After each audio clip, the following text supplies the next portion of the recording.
Sa mga kabataan, sana mapanood nyo ito. Bakit mahalagang magsikap at kumita ng pera habang bata ka pa? Matagal na rin ako sa construction at masasabi kong mga 5% lang ang may magandang sahod dahil karamihan ay laborer.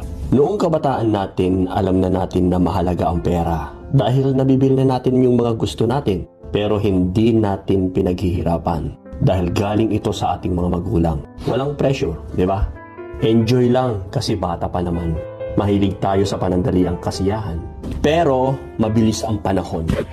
Tatanda kaming mga magulang at darating ang oras na kayo na ang kailangang kumayod para sa sarili ninyo. Maraming kabataan ang hindi handa sa ganitong sitwasyon.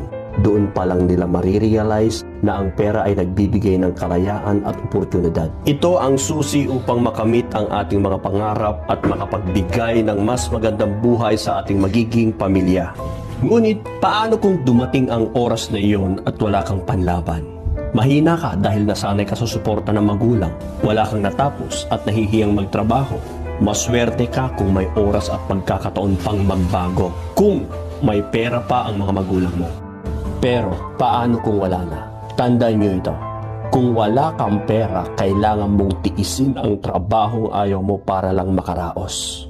Kapag kumikita ka ng pera, nagkakaroon ka ng kalayaang tumanggi sa mga bagay na ayaw mo. Kung wala kang pera, mawawalan ka ng oportunidad at kakayahang pumili. Ang pera ay pundasyon ng kaligtasan. Kung wala ito, hindi mo kayang mangarap ng malaki o maghangad ng mataas. Sa pagkakaroon ng pera, maaari mong ituloy ang makabuluhang mga pangarap at lumikha ng mas magandang buhay para sa iyong sarili at sa iyong mga mahal sa buhay. Mga kahasang, siguro naiinis kayo sa mga sinasabi kong pera, pera, pera. Ang buhay ay hindi lang tungkol sa pera, pero dapat alam natin ang halaga nito. Hindi para yumaman, kundi para hindi tayo masyadong mahirapan at magkaroon ng pagkakataong maging masaya. Hanggang sa susunod, bumburong bumbum.